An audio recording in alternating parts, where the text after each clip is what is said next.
తెలుగు 360 ముందుగా ముఖ్యాంశాలు.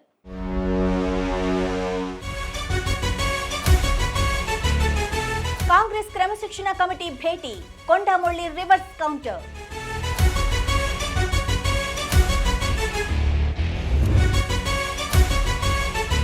ఆడవాళ్లను చులకన చేసి మాట్లాడితే జగ్గారెడ్డిపై కవిత ఫైర్.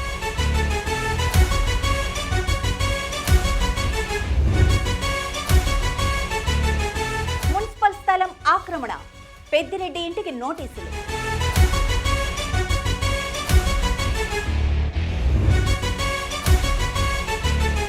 సమస్యల పరిష్కారానికై సర్వేయర్లు, సర్వీస్ రూల్స్ లో మార్పుకు వినతి.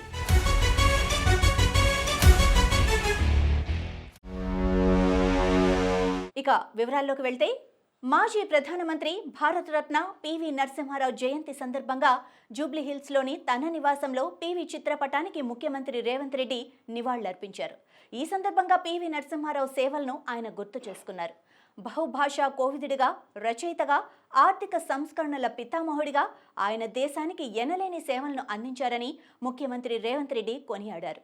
దేశాన్ని ప్రగతి పదంలో నడిపించడంలో పివి పాత్ర ఎనలేనిదన్నారు. ఈ కార్యక్రమంలో ముఖ్యమంత్రి సలహాదారు వేం Narender Reddy, Thungathurthi MLA Mandula Samel, Sathupalli Matta Ragamayi, tourism corporation chairman Patel Ramesh Reddy పాల్గొన్నారు. కొండమురళి వ్యాఖ్యల వ్యవహారంపై గాంధీ భవన్లో కాంగ్రెస్ క్రమశిక్షణ కమిటీ భేటీ అయింది. కమిటీ ఎదుట హాజరైన కొండమురళి తన వ్యాఖ్యలకు వివరణ ఇస్తారని, ఆయనపై చర్యలు తప్పవని కాంగ్రెస్ శ్రేణుల్లో జోరుగా చర్చ జరగ్గా అనూహ్యంగా ఆయన రివర్స్ కౌంటర్కు దిగారు. తనపై విమర్శలు గుప్పిస్తున్న వరంగల్ కీలక నేతలపైనే కమిటీకి ఫిర్యాదు చేశారు. కడియం శ్రీహరి, రేవూరి ప్రకాష్ రెడ్డి, హనుమకొండ జిల్లా కాంగ్రెస్ అధ్యక్షుడు నాయని రాజేందర్ రెడ్డిపై ఆయన క్రమశిక్షణ కమిటీకి ఫిర్యాదు చేశారు. మొత్తం 15 పేజీలతో కొండమురళి నివేదికిచ్చారు. అందులో స్టేషన్ గన్పూర్లో కాంగ్రెస్ ఎమ్మెల్యే అభ్యర్థి ఇందిర్ను ఇబ్బంది పెడుతున్నారని, కాంగ్రెస్ కార్యకర్తలను కడియం కష్టపెడుతున్నారని, పరకాల నియోజకవర్గంలో బీఆర్ఎస్ పార్టీకి రేవూరి సహకరిస్తున్నారని ఆరోపించారు. వీళ్ళిద్దరితో పాటు నాయని రాజేందర్ రెడ్డి పేరును కూడా ఆయన ప్రముఖంగా ప్రస్తావిస్తూ ఈ ముగ్గురిపై చర్యలు తీసుకోవాలని ఆయన క్రమశిక్షణ కమిటీని కోరగా ఈ నివేదికను కమిటీ స్వీకరించింది. తెలంగాణ స్థానిక సంస్థల ఎన్నికల్లో 42% బీసీ రిజర్వేషన్ కల్పించాలని డిమాండ్ చేస్తూ జూలై 17 రైలు రోకోకు పిలుపునిచ్చిన తెలంగాణ జాగృతి అధ్యక్షురాలు బీఆర్ఎస్ ఎమ్మెల్సీ కవిత తన దూకుడును మరింత పెంచింది. తన పోరాటానికి మద్దతు కూడగడుతూనే తన జాగృతి కార్యక్రమాలను విస్తరించుకునే ప్రయత్నం చేస్తున్నారు. రాష్ట్రంలో కాంగ్రెస్ పార్టీ భయపడుతుందని, ఆడవాళ్లకు రాజకీయాలు ఎందుకని మాట్లాడుతున్నారని, కాంగ్రెస్ పార్టీ బతికి బట్ట కట్టిందే ఆడవాళ్ల వల్ల, అటువంటి ఆడవాళ్లను చులకన చేసి మాట్లాడిన జగ్గారెడ్డిపై కాంగ్రెస్ పార్టీ చర్యలు తీసుకోవాలని కవిత డిమాండ్ చేశారు. కాంగ్రెస్ పార్టీలో చాలా మంది నాయకులు ఉన్నారు, వాళ్ళకి భయమవుతుంది. భయమై నిన్న ఒక పెద్ద నాయకుడు, ఇదివరకు వర్కింగ్ ప్రెసిడెంట్ ఉండే పెద్ద నాయకుడు, ఆయన ఏమంటాడంటే మీ ఆడవాళ్ళకి ఎందుకు పాలిటిక్స్, మంచిగా బతుకమ్మలు ఆడుకోవచ్చు కదా అని అంటున్నాడు. నేనేమంటున్నా, మీ కాంగ్రెస్ పార్టీ బతికి బట్టగట్టిందే ఆడవాళ్ళ వల్ల. కాంగ్రెస్ పార్టీ నెహ్రూ గారు చనిపోయినాక ఇందిరాగాంధీ లేకపోతే కాంగ్రెస్ పార్టీ అనేది లేదు, ఆమె వల్ల బతికింది. ఆ తర్వాత రాజీవ్ గాంధీ గారు చనిపోతే క్రైసిస్లో ఉంటే సోనియా గాంధీ గారు కాపాడింది కాబట్టి కాంగ్రెస్ పార్టీ బతుకుంది. ఇప్పుడు మరి మహిళలు అవసరం లేదంటే ప్రియాంక గాంధీ గారిని ఎందుకు తెచ్చుకున్నారు మీరు? ఆమెను ఎందుకు ఎంపీ చేసిండ్రు? మన స్టేట్ ఇన్ఛార్జ్ ఎవరు? మహిళ మీనాక్షి నటరాజన్. అన్నిటికన్నా ఎక్కువ నేను ఇవాళ కాంగ్రెస్ పార్టీ మహేష్ కుమార్ గౌడ్ గారిని, రేవంత్ రెడ్డి గారిని అడుగుతున్నా, ఇది మీ పార్టీ అఫీషియల్ వ్యూనా? ఆడవాళ్ళు కేవలం బతుకమ్మలు ఆడుకోవాలనా? ఆడవాళ్ళు పాలిటిక్స్ మాట్లాడొద్దా? ఆడవాళ్ళు వచ్చి పని చేద్దా? దీన్ని మీరు ఖచ్చితంగా ఆన్సర్ చేయాలి. ఇట్లా అడ్డగోలుగా ఆడవాళ్ళ మీద మాట్లాడినటువంటి మీ జగ్గారెడ్డి మీద ఏం చర్య తీసుకుంటుందో ఇలా తెలంగాణ మహిళా లోకమంతా కూడా చూస్తుంది. మీరు చర్యలు తీసుకోకపోతే ఖచ్చితంగా రానున్న రోజుల్లో మేము బుద్ధి చెప్తాం. నిర్మలమ్మ అంటే జగ్గారెడ్డి అన్న వైఫ్, ఆమె ఇవాళ టీఎస్ఐసి చైర్మన్గా ఉన్నది. నేను నిర్మలమ్మను, జగ్గారెడ్డి అన్న బిడ్డ ఉన్నది జయమ్మ, ఆ అమ్మాయి కూడా పాలిటిక్స్లో తిరుగుతుంది. నేను వాళ్ళిద్దరిని రిక్వెస్ట్ చేస్తున్నా, అమ్మ మీ నాన్న మహిళలకు క్షమాపణ చెప్పే వరకు జర ఇంటికి వస్తే ఫుడ్ పెట్టకండి అమ్మ, ఎందుకంటే మహిళలు లేకుండా ఏమీ కూడా నడవదు. కానీ మహిళల మీద అడ్డగోలుగా నోరుబారేసుకున్నటువంటి జగ్గారెడ్డి గారిని వారి కుటుంబ సభ్యులే బాగు చేయవలసిందిగా నేను రిక్వెస్ట్ చేస్తా ఉన్నా. నిరుద్యోగ యువతకిచ్చిన హామీకు బీఆర్ఎస్ అండగా ఉంటుందని మాజీ మంత్రి హరీష్ రావు తెలిపారు. చలో సచివాలయం కార్యక్రమానికి మద్దతివ్వాలని నిరుద్యోగ యువత కోరారని అన్నారు. ఈ సందర్భంగా ఆయన మీడియాతో మాట్లాడుతూ బీఆర్ఎస్ పాలనలో 1.62 లక్షల ఉద్యోగాలు ఇచ్చామని, ఈ విషయంలో అసెంబ్లీలో ప్రభుత్వాన్ని నిలదీస్తామని హెచ్చరించారు. జాబ్ క్యాలెండర్ ప్రకారం ఒక్క నోటిఫికేషన్ కాంగ్రెస్ ప్రభుత్వం ఇవ్వలేదని విమర్శించారు. దగా క్యాలెండర్లతో నిరుద్యోగ యువతను మోసం చేశారని మండిపడ్డారు. ఇవాళ మరి రేవంత్ రెడ్డి గారు ఆయన అసెంబ్లీలో రిలీజ్ చేసిన జాబ్ క్యాలెండర్ ఇది. అసెంబ్లీలో మేము చాలా పట్టుబట్టాం. అడ్జర్న్మెంట్ మోషన్ ఇచ్చి ఏమైంది నీ జాబ్ క్యాలెండర్ అని బీఆర్ఎస్ పార్టీ అసెంబ్లీలో గట్టిగా ప్రశ్నిస్తే దీని మీద చర్చ పెట్టకుండా అసెంబ్లీలో టేబుల్ మీద పెట్టి సభ వాయిదా వేసుకొని పారిపోయింది. అదే రోజు మేము అడుగుదాం అనుకున్నాం, మొదటి ఏడాదిలోనే 2 లక్షల ఉద్యోగాలు అన్నావు, ఇది జాబ్ క్యాలెండర్ కాదు, ఇది జాబ్లెస్ క్యాలెండర్, ఇది జాబ్ క్యాలెండర్ కాదు, ఇది దగా క్యాలెండర్ అని చెప్పి మేము ఆ రోజు అంబేద్కర్ విగ్రహం దగ్గర కూర్చొని ధర్నా చేసినాం. డాక్టర్ బాబాసాహెబ్ అంబేద్కర్ విగ్రహం దగ్గర కూర్చొని కూడా బీఆర్ఎస్ పార్టీ ఆ రోజు ఈ కాంగ్రెస్ పార్టీ మోసాన్ని ఎండగట్టే ప్రయత్నం చేసినాం. తెలంగాణ అమరుల స్తూపం ముందు కూర్చొని కూడా చాలాసేపు మా నిరసన తెలియజేశాం. ఈ జాబ్ క్యాలెండర్ వాస్తవానికి ఇలా చెప్పిందే తక్కువ, కానీ ఈ జాబ్ క్యాలెండర్లో చెప్పిన దాంట్లో ఏ ఒక్క నోటిఫికేషన్ కూడా రాలేదు.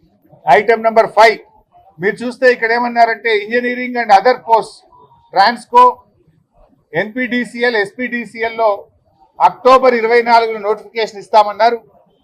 అక్టోబర్ 2024 పోయింది, 2025 వస్తుంది కానీ నోటిఫికేషన్ రాలేదు. రెండవది gazetted category engineering services October 2024లో నోటిఫికేషన్ ఇస్తామన్నారు. ఇంతవరకు ఈ నోటిఫికేషన్ కూడా రాలేదు.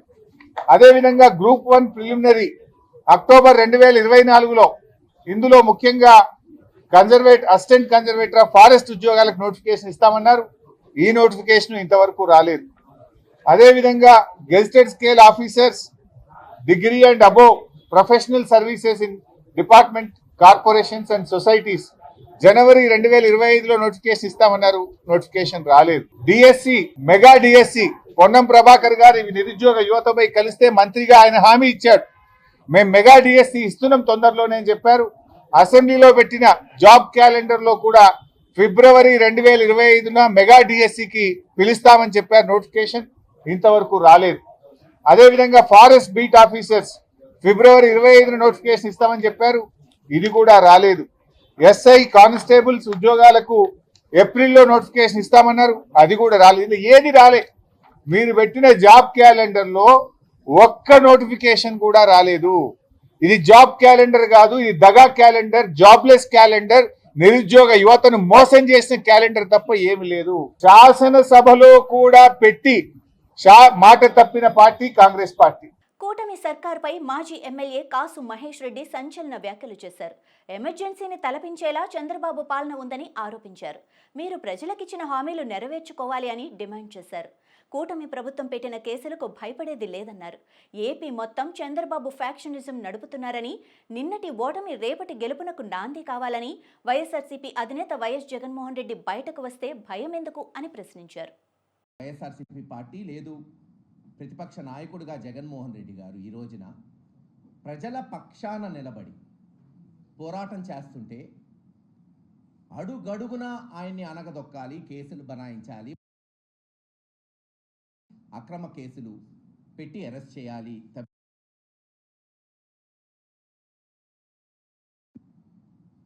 బహుశా 1-2 నెలల క్రితం వీకెండ్ కామెంట్ ఏదో వస్తుంది ఏబిఎన్లో, దాంట్లోనే విశ్లేషించారు. చంద్రబాబు నాయుడు గారు ఓడిపోతే 2-3 సంవత్సరాలు పట్టింది మళ్ళీ కలుపుకొని మళ్ళీ రాజకీయాలు చేయడానికి. అక్కడ కేసీఆర్ గారికి 1.5 పట్టింది. జగన్మోహన్ రెడ్డి గారు ఏంటి 6 నెలల్లోనే బయటకు వచ్చాడు, ప్రజల కొరకు పోరాటం చేస్తున్నాడు అంటున్నారు. అదేమన్నా తప్ప? మాకు అర్థం కావట్లే. ఈ రోజున ఓడిపోయాం కాబట్టి కుంగిపోవాలా? నిన్నటి ఓటమి రేపటి గెలుపుకి నాంది కావాలని నమ్మిన వ్యక్తి జగన్మోహన్ రెడ్డి గారు. కాబట్టి ప్రజల పక్షాన నిలబడి రైతులకి కష్టం రాని, ఆడపడుచులకి రాని, లేదు తెలుగుదేశం ఇస్తానన్న హామీలు మాట ఇచ్చి మాట తప్పుతుంటే, తొంగలో తప్పుతుంటే బాధ్యత కలిగిన ప్రతిపక్ష నాయకుడిగా ఈరోజు ఎలుగెత్తి చాటి చెప్తున్నాడు. దానికి ఇదేంది జగన్మోహన్ రెడ్డి గారు బయటకు వస్తాడేంటి, అక్కడ తెనాలి పోతారేంటి, పొదిలిపోతారేంటి, ఇవా జగన్మోహన్ రెడ్డి గారు ఎందుకు పోయారు?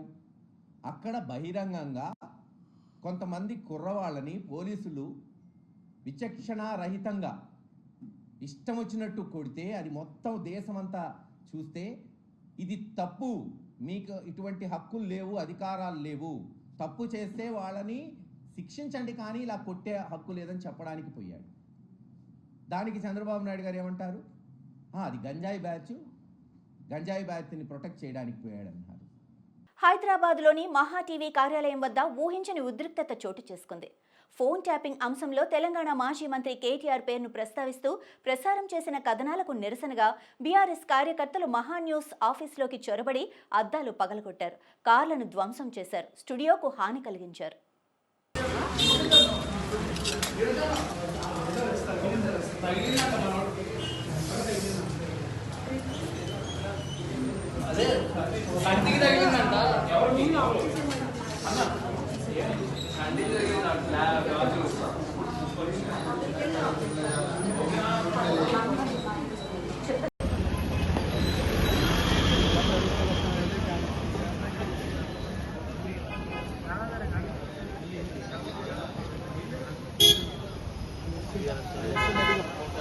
అనంతపురం జిల్లా తాడిపత్రిలో ఉద్రిక్తత చోటు చేసుకుంది. మున్సిపల్ స్థలాన్ని ఆక్రమించారంటూ పెద్దిరెడ్డి ఇంటికి మున్సిపల్ అధికారులు నోటీసులు అంటించారు. అంతేకాదు, ఇంటి స్థలాన్ని కొలతలు వేసేందుకు ప్రయత్నం చేశారు.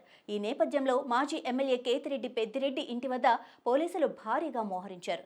గత ప్రభుత్వంలో ప్రభుత్వ స్థలాలను ఆక్రమించి పెద్ద పెద్ద భవంతులు నిర్మించారని ఆరోపణలు ఉన్నాయి.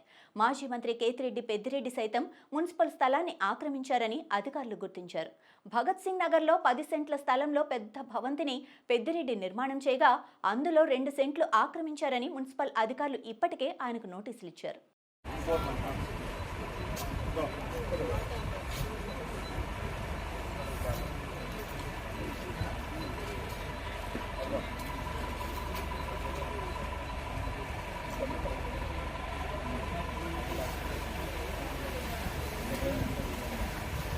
ఇందూరుకు కేంద్ర హోంశాఖ మంత్రి అమిత్ షా రావటం, మోడీ 11 ఏళ్ల పాలనకు గుర్తుగా నిజామాబాద్ జిల్లాకు పసుపు బోర్డు రావటం చాలా అదృష్టంగా భావిస్తున్నామని బీజేపీ ఎంపీ ధర్మపురి అరవింద్ అన్నారు.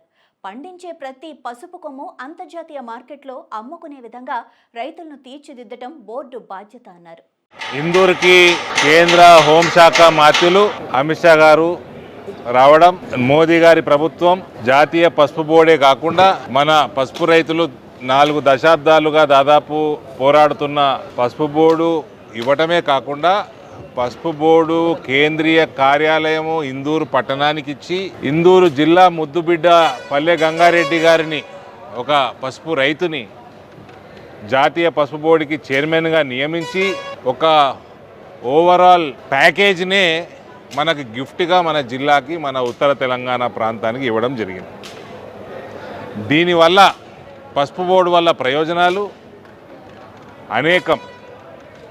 ఇప్పటి వరకు ఒక శకం ముగిసింది, కొట్లాటకి, ఉద్యమాలకి, దానికి ఫలితం దక్కింది. ఇప్పటి నుంచి మరో శకం మొదలు కాబోతాం. పండించిన ప్రతి పసుపు కొమ్ము విత్తనాలు వేసే టైంకే రైతు ఎవరికి అమ్ముతున్నాడు అన్నది బోర్డు యొక్క బాధ్యత.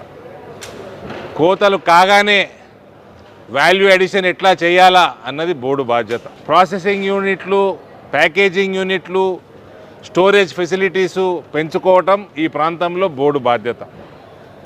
ప్రతి పసుపు కొమ్ము అంతర్జాతీయ ఎక్స్పోర్ట్ క్వాలిటీ చేసే విధంగా ప్రతి రైతుని తీర్చిదిద్దడం బోర్డు బాధ్యత. Organic certification, exports promotion, marketing streamlining, domestic marketing, rail connectivity, road connectivity, రేపు ప్రయత్నం అయితే మాది పూర్తిగా ఉంటుంది డ్రై పోర్ట్ జిల్లాకి తీసుకురావటం, ఇవన్నీ కూడా బోర్డు బాధ్యత. తమ సమస్యలు పరిష్కరించాలని గ్రామ సచివాలయ సర్వేయర్లు ప్రభుత్వాన్ని కోరారు. జీవో నెంబర్ 1 ప్రకారం హేతుబద్ధీకరణలో భాగంగా మిగులు సిబ్బందిని గ్రామ సర్వేయర్లుగా నివేదిక సమర్పించాలన్నారు. అలాగే జీవో నెంబర్ 161 ప్రకారం గ్రేడ్ 3 నుంచి గ్రేడ్ 2గా హోదా కల్పించడంతో పాటు పే స్కేల్లో తగిన మార్పు చేయాలన్నారు. అన్ని జిల్లాల్లో సీనియర్ల జాబితాను వెంటనే విడుదల చేయాలన్నారు.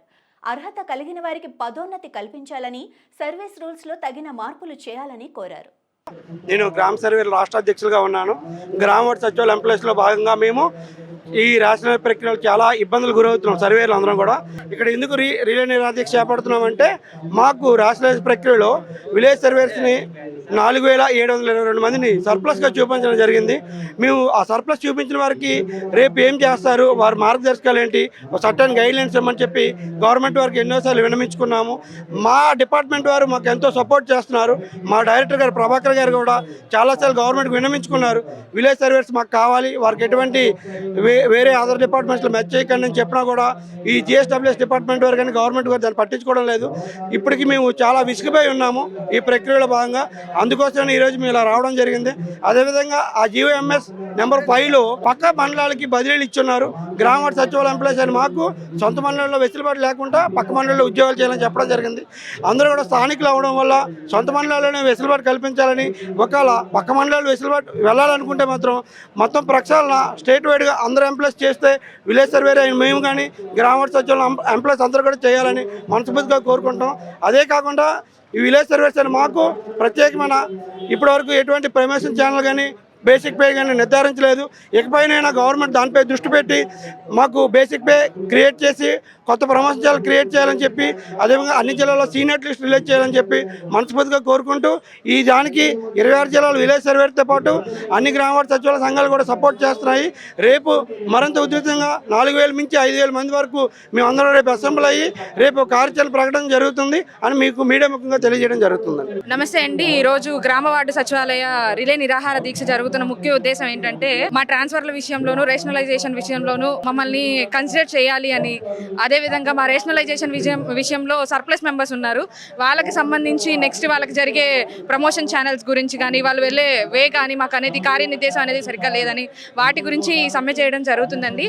దయచేసి ఇంకోటి ఏంటంటే, మా నేటివ్ మండలాల్స్లో కూడా మాకు పోస్టింగ్ ప్రాబ్లంలో కూడా, ఆ విధంగానే సర్వేయర్ల విషయంలో కూడా ట్రాన్స్ఫర్స్ జరిగిన తర్వాత మా ప్రమోషన్స్ విషయంలో కూడా మాకు క్లారిటీ లేదు. సో వీటన్నిటి గురించి ఒక క్లారిటీ ఇచ్చి మాకు ప్రమోషన్ ముందుకు ఫార్వర్డ్ చేస్తే బాగుంటుందనే ఉద్దేశంతోనే మేము ఈ సమ్మె చేయడం జరుగుతుంది. దయచేసి ఎవరైతే మా ఈ గ్రామ వార్డు సచివాలయ నిరసన వ్యక్తం చేస్తున్నారో వాళ్ళందరి తరపు నుంచి మా విన్నపం ఏదో దాన్ని సాల్వ్ చేస్తే బాగుంటుంది అనే ఉద్దేశంతోనే ఇది చాలా శాంతియుతంగానే జరుగుతుంది. దయచేసి మీ దగ్గర నుంచి రిప్లై వస్తుందని ఎదురు చూస్తున్నాం. Thank you so much. Kurnool జిల్లా నుంచి వచ్చామండి మేము. నా పేరు సాయి ప్రసన్న, సర్వేయర్గా వర్క్ చేస్తున్నాను. ప్రమోషన్స్ లేకుండా ట్రాన్స్ఫర్ చేస్తామంటున్నారు, రేషనలైజేషన్ చేయకుండా ట్రాన్స్ఫర్ చేస్తామంటున్నారు. మేము పొద్దున్న నుంచి 10 వరకు వర్క్ చేస్తున్నాము. యాక్చువల్లీ గర్ల్స్ అనకుండా మాకు ఇచ్చే టార్గెట్స్ కంటే ఎక్కువ చేస్తున్నాం మేము. 100 ఎకర్స్ చేయమంటారు మాకు రోజు, అంతకంటే ఎక్కువ చేస్తాం మేము. కానీ మాకు ఏం లేదా, కనీసం మా మీద కొంచెం కూడా కనికరం లేదా? ఇలా ఇస్తే మేము ఏమైపోవాలి? 6 years నుంచి మేము ఇది ఫేస్ చేస్తూనే ఉన్నాం. అసలు మేము పొలంకి వెళ్తే ఏం కరుస్తుందో ఏమో మాకు తెలియదు అసలు. అయినా మేము వర్క్ చేస్తున్నాం. ఎందుకు? మా కోసం ఉండాలి అనే కదా. కానీ మాకు ఏమీ ఇవ్వకుండా ఎలా? కనీసం ఒక ప్రమోషన్ 6 years నుంచి అట్లీస్ట్ 1 ప్రమోషన్ అని జస్ట్ ఒక ఇంక్రిమెంట్ ఇచ్చారు అంతే. ఇంకా ప్రమోషన్ గురించి అసలు ఒక క్లారిటీ అనేది లేదు. వేరే డిపార్ట్మెంట్స్కి ఉన్నంత క్లారిటీ మా డిపార్ట్మెంట్ అయితే ఇవ్వట్లేదు. అవకాశం లేదు, తీసేశారు సొంత మంది. ఇంకా ఇంటర్ డిస్ట్రిక్ట్స్ కూడా లేదు. ఇప్పుడు మాకు కొంచెం మ్యారేజెస్ అవుతున్నాయి వేరే డిస్ట్రిక్ట్స్కి, ఆ డిస్ట్రిక్ట్స్ కూడా మాకైతే అవకాశం ఇవ్వడం లేదు. ఇవి ఇప్పటి వరకు ఉన్న అప్డేట్స్. మరిన్ని అప్డేట్స్ కోసం చూస్తూనే ఉండండి అభినవ్ భారత్.